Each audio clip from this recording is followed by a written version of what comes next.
That would be the one thing I would say is think critically. Don't be afraid to think outside the box and challenge kind of the status quo. Because even I've been with my company 10 years and I've noticed I get kind of comfortable in where I've been in the company and I think I know it all. And I'm like, no, I gotta keep challenging myself. And that's how I will help the company continue to get better. Hello, everybody. Welcome to another episode of the Audit Podcast. I'm your host, Trent Russell. Today on the show, we have Genna Smith. She is the internal audit leader at RYAM. We've had a lot of people reach out and ask about RYAM, audits being more involved with that and taking it over or facilitating it. And that is something that Genna's been tasked with also. So we talk about lessons learned that she can share with everyone from her experience over the past year. Process improvement is like a mindset for Genna. It's very, very big for her. So we ask how she does that internally for her own team. Almost think of it as if an audit was done of the internal audit processes and team, which I always think is really interesting. So we talk about, is that a mindset? Is that a process? If it's a process, what can you tell us so that we can incorporate that into our own day-to-day or monthly, whatever kind of periodic review of ourselves and the internal audit function that we're in. And then last thing, Genna took over as the leader of the internal audit department a little over a year ago. And so we talk about the biggest change that she's made since taking over the team. All right, here we go. All right, before we jump in, just want to say that the views expressed in this podcast are Genna's and do not necessarily reflect those of her employer. Okay, with that, Genna, favorite ChatGPT, Copilot, Claude, anything else, any other kind of LLM you're using, anything of late that you've been using that for, and or what's in your browsing history? You can do a personal thing, a professional thing, whatever, but kind of what's been going on in your world. We'll do personal first just because it's a little bit more fun. So a couple of years ago, my husband got a new car, but he switched out my car for the new one he got because, it was like an old Mitsubishi. It was on its last leg and his car was a little bit nicer. So I was like, switch mine out and eventually I'll get something new. And at that time, I was working from home more. So driving wasn't that big of a deal. But ever since, he's been determined to get me a new car. Like, let's go car shopping and all that stuff. So we did that. And then with the economy change, interest rates spiking, everything happening, you get to a point where you're like, I don't want a car payment. And so what I have now is his old 2007 Forerunner. And I really like it. You're up higher, you feel safe with your little ones, but needs a new paint job, doesn't have Apple CarPlay, all this stuff. So I got a decent, some decent income. And I was like, hey, how much would it cost to do all this stuff to the Forerunner? And he's like, oh, let's do this and this. And as you can see some of the car stuff, he's a car guy. He did stuff in high school and his dad and him did Snap-on. So he's like, oh yeah, you can get all this done for like, I don't know, 10 grand, let's say. And I'm like, seriously? He's like, yeah. And I said, okay, let's do it. He goes, all right. So put together a full listing of what you want done, budget, everything. So ChatGPT, 4th gen Forerunner, what kind of parts can I get, sourcing them locally, all the way through a budget. And it was amazing because then I could just print this out and be like, all right, Yeah. what do we do first? Yeah. So it's been a lot of fun. We haven't done anything quite yet, but he probably speakers, stereo, head unit, all that stuff. I was like, that's priority. And then paint and everything else. So we've been having a good time researching stuff, and ChatGPT has been huge in doing that. All right. That's pretty unique. I like that one. A little bit more boring, kind of looking for a new steamer, something that's made in America. It's harder than you think to figure out, like, if that's even made there or just an American company. So I try to use ChatGPT as much as I can because there were like a couple that I really liked. And I was like, well, I'll go for the one. I'll support America with all the stuff going on. And finally got to the point where I figured it out. But yeah, I use ChatGPT for that. And then work related has been more Really documentation help. So, we're in walkthroughs right now, kind of planning them and everything. And one of my staff, she's been with us for a couple of years. She said, we don't have any SOPs for this. I'm like, are we doing the same thing as last year? And then my manager's like, Sally doesn't live here anymore. And I'm like, for this, she does. But no, it was really good for her to say that because I've been really wanting to do more structure in our department. So yeah, it's helping me build out SOPs. I love some of the new features, I guess newish, where you can basically put your document or whatever document it created and then edit it straight in ChatGPT. Or tell it to fix this or add something else. So that's been really convenient and helpful to kind of get some of these little bit more boring things done, but necessities to help improve the department. Yeah, I really like the SOP, using it for SOPs. I've done that a ton around here because it's just not something I necessarily enjoy doing, documenting those. And so to be able to just pull it up and speak to it and say, like, hey, here's the process. I'm just going to talk it through, which I jokingly always tell people this is why I have a podcast instead of a blog, is because I'd rather just talk than have to type. So to be able to do that and then it just take it and basically turn it into one has been really big. I really like that one. Okay, excellent. How about maybe a pretty good segue? What does your AI and analytics program look like right now? Yeah, so that's a good question. We have our cyber head of cyber last year. He's really big on trying to improve. So we're a manufacturing company, so we're always looking at ways to use technology, be efficient, make things, better, smarter, faster, cheaper. And so he actually got a enterprise license, ChatGPT, for the company. That way, people who are interested would be able to access it and then have the protection about, try not to put too sensitive stuff in there still because you just want to be careful. But you can still put some things business related and it won't go out to everybody else to use. So we've been really using that like crazy. I started with a license and then he's like, well, let me know if you want more licenses. And I was like, can I have it for my entire team? We're a small team. And he's like, yeah, actually, as long as you guys are using it, then definitely. And just, document how you're using it, any time savings, things that we can share so that we can continue having this as an option in the future. So that's been amazing, and I tell my team I think I use it probably more than anybody else on my team. Nice. I just love it. I don't know what I did without ChatGPT Yeah. in my life. Well, it's good to see. I mean, with anything when it comes to like the CAEs or leadership doing it, is when people go, well, if they're doing it, then I guess this isn't just, we're in our ivory tower. Hey, go do AI, or hey, everybody go do analytics.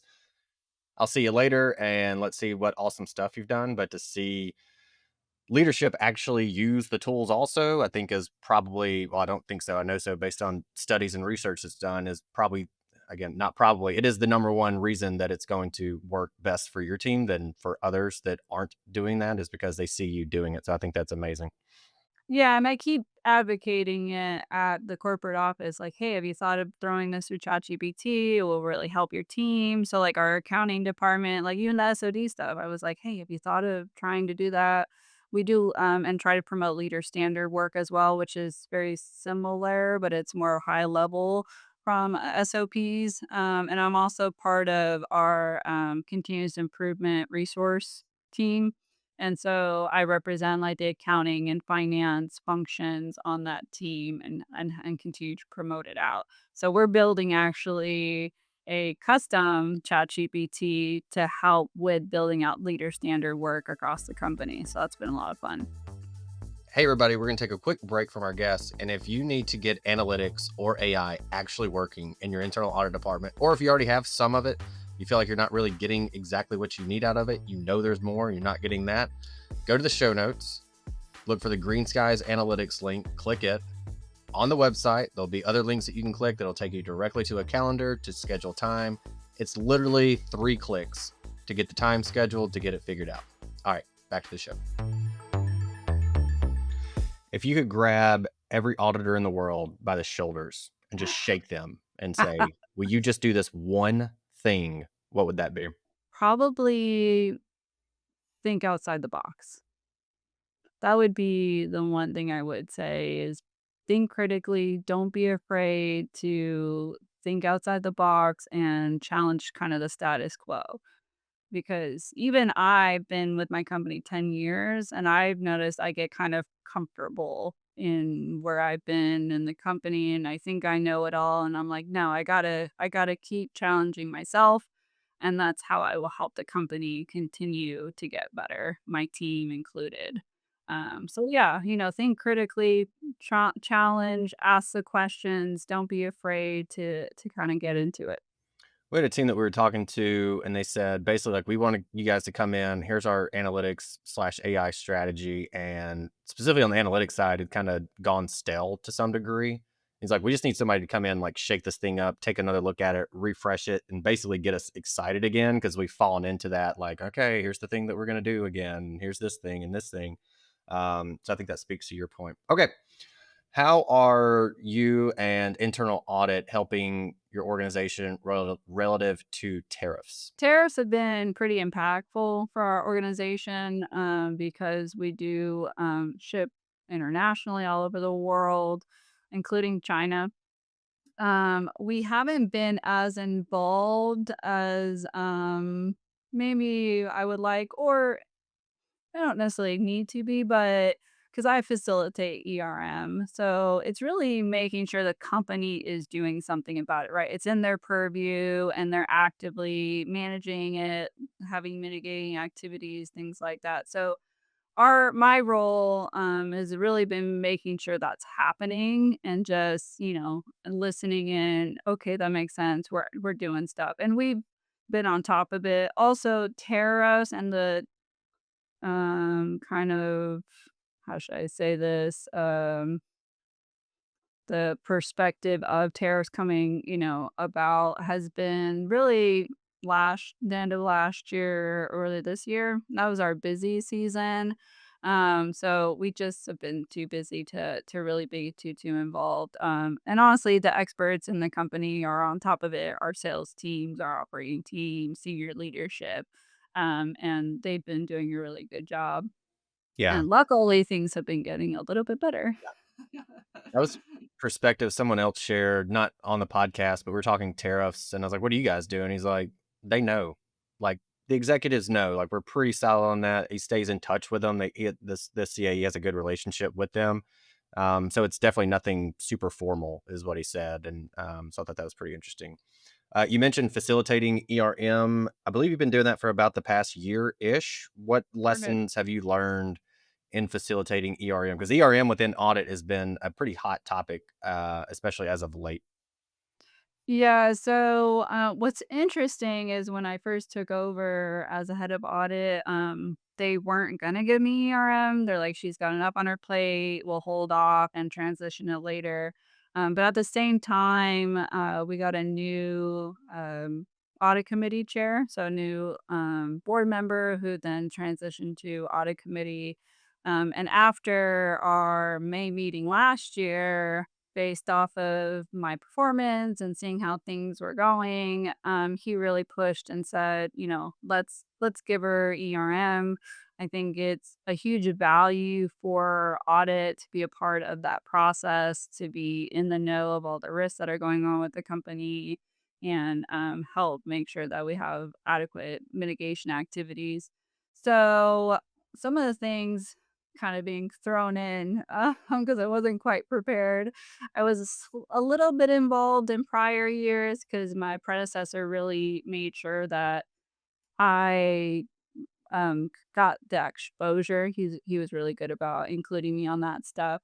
But we've had a new CEO for the last couple of years, who actually was prior board member and stepped into the role because of some leadership things going on. And he shook it up because we've been a company for a long time. We've been doing it a certain way, but he shook it up in a really good way because instead of having like IT focus on IT risk and HR focus on HR risk. He switched it and said, no, we need cross functional teams in each of these areas so that you could see different perspectives because everybody's touched by all of these things, but you don't get their view of the organization and the risks that's included in there. So one thing that as I started leading it was making sure you establish a common language. So as you're looking at risk, are you talking about inherent risk? Are you talking about residual risk? And then even your risk levels, right? Your likelihood levels, significant levels. And a lot of people put, a number around it. Is that EBITDA? Is that revenue? Is that so just simple things like that help a ton because you also get new individuals that are part of the risk teams. And so they need to understand what the language and what they're talking about so that we're all speaking the same thing. Because some people have been doing ERM forever and others are like, what's ERM? And then just real quick, last ERM related thing, because I'm sure as people are launching these, one thing they're going to be like, of course, tools. What tools? What tools are you using? What software should we use? How are you Yeah, doing yeah. this? So, what are you, to the extent you can share, um, ERM tools that you guys are using? Yeah, no, good question. So, Excel is still our friend. Mhm. We're a small, I won't say small company, but we're very lean. So we try to minimize the amount of tools that we have unless it's really necessary. We actually built our own Power App tool to help manage ERM. We haven't quite got that going yet, but that's been the goal is to really get it going and help, give that view to all the leaders and to the teams, all the risks. So I'm working through that, and looking at other tools. There's a lot of stuff out there, like, we use Workiva for our SOC stuff, so we're seeing if, that would make sense to move ERM to there as well. And then on the other side, for presenting I think that's probably not the biggest, change, but change I want to make. So, the CEO also changed the way we looked at it and did a lot more, of the heat maps that everybody talks about, whether you like them or not. But, I went to GAM recently in March and really focused on learning more about ERM since it's very new thing for my wheelhouse. And, there's a file that I shared with you where it really and obviously this is not my ideal, but I love the approach of it. So one of the things I learned with doing the ERM process last year is knowing who your audience, and this really ties to any presentation that you do, is who are you presenting to and what is the story that you're trying to tell. So I didn't realize when I first presented last year's that it was really a pre-presentation for the board on behalf of our CEO and the rest of management. And a lot of times, what I realize is the story that they're trying to tell is, hey, we want to see the risk, but we also really want to show what we're doing and how it's impacting the risk and how is it changing from year to year. So when I saw this example like GAM, I really loved it because it shows that and one of the conversation was cyber, and that's why I threw it on this as an example because cyber is one of the perfect ones that the risk isn't really changing, right? It's a high risk. It's probably going to be high for a very long time, but so on the risk exposure access year over year, really probably will stay pretty level as a very high risk exposure, but you can then show for the management effectiveness that it's moving and that lowering that on there, showing that management effectiveness is increasing and that the mitigation activities are working very well, even though the risk remains high and isn't moving from that perspective. So I think that really tells the story in a better way that helps the audience understand whether it's senior management, your CEO, or audit committee. Alright. And then you can see there's kind of little quadrants too, and that just really helps illustrate, what you should be doing about it. Are you monitoring it? Are you doing it, mitigate it some more, and so on and so forth. And I kind of put a little blurb over each of those to kind of help illustrate a little bit more. So, process improvement is actually a passion of mine. It's one of the reasons why I probably stayed in internal audit all these years because we have that unique perspective to see process improvement opportunities. I always say, as an internal auditor, you get to see the framework of a company from start to finish, and see all the connections, and it's super fun, and I really enjoy that part of my job.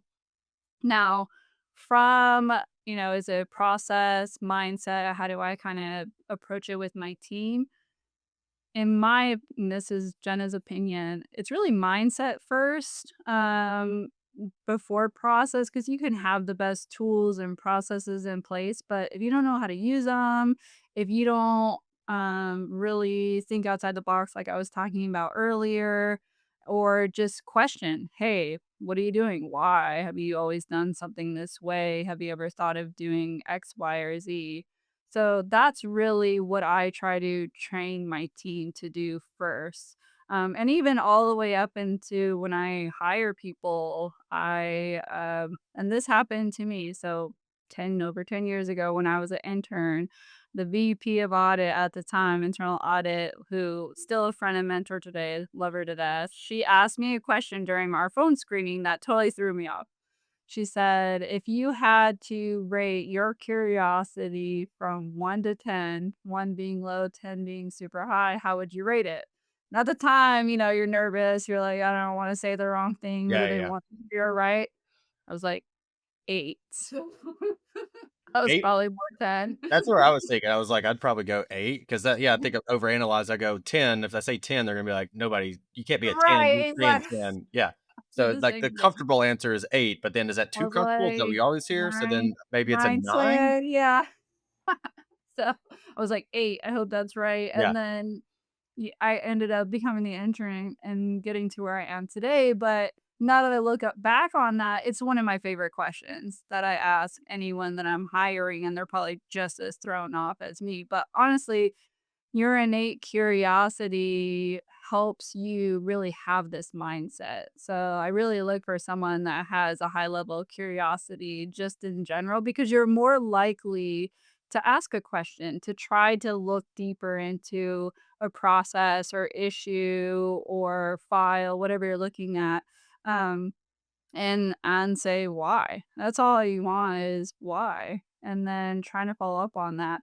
But mindset first, that's the key. And then once you have the mindset, then the tools and processes get put in place and overlay that to help you systematically find ways to have good recommendations and improvement ideas. And then we always really work with management to say, "Hey, have you thought of this? Have you thought of this?" And they'll be like, "Oh, no, I never thought of that. That might be a good idea." So we really try to play around with some of the ideas we have and get their buy-in so that when we get to our recommendations, they're like, "Oh, yeah, yeah. We totally, yep, agree with that. Totally gonna do it." We work with IT a lot too, because some things are very technical. "Oh, I always have to do this with this field because it limits me and I can't select anything else." And I'm like, "Have you ever talked to IT about adding, Right. another option?" "Oh, no." You know? And you're like, "Okay." I like you said mindset over process first, and we were talking to a retired CA recently, and I forget the question, but the answer was something about if it's important enough to you, you'll set up a process around it. And I thought it made a lot of sense to me. Kind of really clicked in my head and went, yeah, that's true. Like the stuff that I actually really care about, and it's important. There are processes, there are even SOPs around that kind of stuff, and Mhm. so I think that kind of speaks to your mindset over process piece first. Although I do love a solid process. Yeah, Um, and I think starting small is also important, and a lot of people always think process improvement has to be some big jumbo idea that drastically changes the world, but that's not how it really is in real life. A lot of stuff is really small, incremental, but they ended up making a huge change in the end, especially in somebody's job function. yeah, If they have something that's just such a pain point, which we ask all the time, then you say, well, can we just fix that one small pain point and help them do that? And it means the world. Yeah. My go-to is always, "Hey, you can just put that in a pivot table, right? And, like, you'll be done." Yeah. And they're like, "Yeah, but pivot tables, I don't really know." I'll be like, click a couple things, like, "Is that the thing you're trying to do?" "Yep, great." Okay. What about we'll start to kinda wrap it up. Yeah, The yeah. You've been in the CAE role for a little over a year now. What's the biggest change that you've kinda made in taking over the team or that you've seen even in taking over the team? So it's a good question. I actually asked my team because I've been in internal audit for a long time. Prior to this, I was the manager, so I had a lot of input at that time. So I didn't make a ton of changes right off the bat because I was still kind of getting comfortable with being in the role. And holy moly, what did I do? And this is really really where I want to be. But no, I started making small tweaks, in some of my presentations and some of the ways we approach things. One of the things I realized when I did move into the role is that we've been doing things for so long, and we have such a mindset to help everybody else. We've never really done it for ourselves. I've really started putting like templates together, standardizing our processes, checklists, and obviously use them sparingly, but it is good to have a methodical way, right? Building the SOPs out. I just did a walkthrough one because we're doing walkthroughs, and I was like, we don't have an SOP. Let's write one up. It won't take that long. And so then I asked my team, and they kinda said the same thing. They're like, "You're really focused on the future of the department and how do we continue to make it better," right? Our department, like many other internal audits, is a springboard for other positions in the company. So, yeah, we're constantly training new people probably every 2 to 3 years, and I like it, but it is take it's time consuming. So having some of these structured processes and templates in place will help make a lot of that easier. It also gives my team a lot more security over making sure they feel like they're doing the right thing and they're moving on to the right processes and thinking through their next steps in whatever project that they're doing. All right, and I know you have an actual example, a process improvement example that we've got pulled up on the screen now. So for those that are listening just to the audio, if you want to see what we're talking about, as well as the other example on the ERM side, if you go to the YouTube channel, you'll be able to see what we're talking about here. So with that said, I'll throw it to you, Jenna. Set this up, walk us through what we're looking at here. Yeah, so this came about last year, and a lot of times because during the SOX process, we really are the liaison between external audit and management. And one, we speak the language, one, we just, may have asked the question before or understand the business process around what their question is. And so what we realized is every year during the SOX season when we're doing either direct assistance or they're doing controls testing, that they tend to find somebody on the team that they like in the department or they're comfortable with and end up emailing them all the questions that they have. And so one member of the internal audit team gets just bombarded with question after question after question. And the person who's the most experienced would be me being here for 10 years, and I probably know half the answers potentially, pretty quickly, where she or that person would have to look them up or come and ask me. But, the staff in the external auditor, group is not gonna necessarily email the head of internal audit right away, right? So what we did, is and you can do this in SharePoint, you can do it, probably within, um one of your auditing tools. It just depends. I think we used Workiva, but like I said, anywhere where you can share a document with the external auditors and your team at the same time, then you can make changes, both make changes and updates, and don't worry about saving or anything like that. So yeah, it's a simple spreadsheet where we have external audit questions Is it SOX related? Is it direct assistance related? What the question is, who's the person asking it, and like the status, right? Has it been answered or not? And then on the next side is our team. And then that's where they can either put a team member, but typically me or whoever's looking at the spreadsheet will just add their name to it and say, "Hey, I got it." So that, all right, you don't have 5 people trying to answer the same question, and then put the answer or link whoever they're looking for and put complete. So we monitor that throughout the whole SOX process, and it's really helped alleviate that, just going to one person. And then it could go the other way too. If we have questions for them, they can pop up there. So super easy. Like I said, simple process improvement tool. That's been huge for us. Simple, and it's not like, hey, everybody's going to be on the same Slack channel to where you're getting bombarded with messages potentially, or some that one off here that interrupts work. I like when we can stack work like that together, batch it together, and then just like you said, like once a day, pop in there, whatever it is. We good? Yep. Nope. Need to update this. Cool. And then get out of there, as opposed to, oh, here's another alert, another Slack alert, another Slack alert. So Yep. very, very simple, almost too simple It is. That's what I was like. idea. It's small but effective, right? Yeah. Sometimes it's the little things, but just being a little more organized and helping with that visibility is a really big deal. All right, Jenna. Anything else you want to leave the audience with? I'm going to throw the mic to you and let you take us out. Yeah, so just a quick shout out to my team, friends, mentors, and family because I wouldn't be where I am without them. But I have a couple points. One is for anyone out there that is looking to move up into an audit leadership role, I just want to say, hard work is just one part of the process. You really need to put yourself out there and make connections within your organizations, out in the community. Start building those relationships because I can't even describe really how effective they are. And then if you have the opportunity or, honestly, make the opportunity to have a mentor. Find someone that you connect with that's a leader. It doesn't have to be an audit leader. It can be a different leader or in your organization. And don't just have one listen to them, really have conversations. It's on you. I've had many mentors. They've been tremendously helpful to me in my advancement. Sometimes it's just somebody that you need to, bounce ideas off of.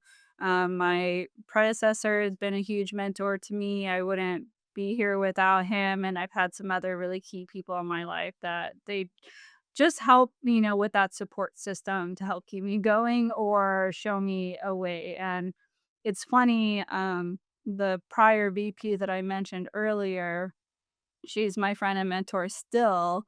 And I was thanking her for everything she's done, and, I was like, "This is amazing. You've been great. I wouldn't be here without you." She's like, "Well, you made it easy." And I was like, "What do you mean I made it easy?" And she said, "You listen, and you actually did the things that I recommended you to do, and so you made it easy to mentor you." And so don't just get one, but make sure you're listening and taking in their feedback and trying to find ways to apply it where it makes sense. And then for those that are in my position recently, or maybe not so recently, I just want to say you could do it because I think I was in my first week of my role and I had that whole imposter syndrome. I still do every once in a while. Like, what did I make the right decision? Can I do this? And my predecessor, I walked into his office. I was like, I can't do this. Nope, nope, nope. You made a mistake. You picked the wrong person to take after you. And he looked at me, he's like, "You can do this. You've been doing this. You're going to be great."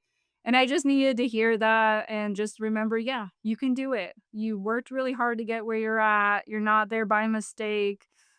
Just believe in yourself and yeah, go to your support system sometimes, and that's okay too. Talking it through with him, just getting my feelings out there made me feel 10 times better.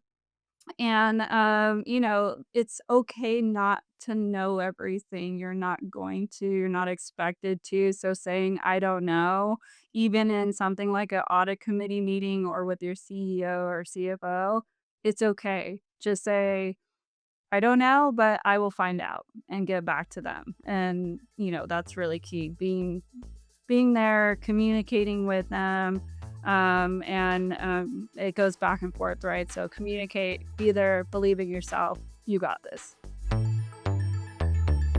Hey everyone, thank you very much for listening to this episode of the Audit Podcast. Whatever platform you're listening on right now, I'm sure there's a subscribe button somewhere, so please hit the subscribe button there. If you're listening through iTunes or Spotify, feel free to go give us that 5-star rating. It only took me about 16 seconds to give myself a 5-star review, and it really helps to get future guests to come on the show, so we'd really appreciate that. Lastly, be sure to check out the show notes and follow us on all our social media channels on Instagram, on LinkedIn, and on TikTok. Also, if interested, please sign up for our weekly newsletter from the Audit Podcast. Thank you all. Have a great one.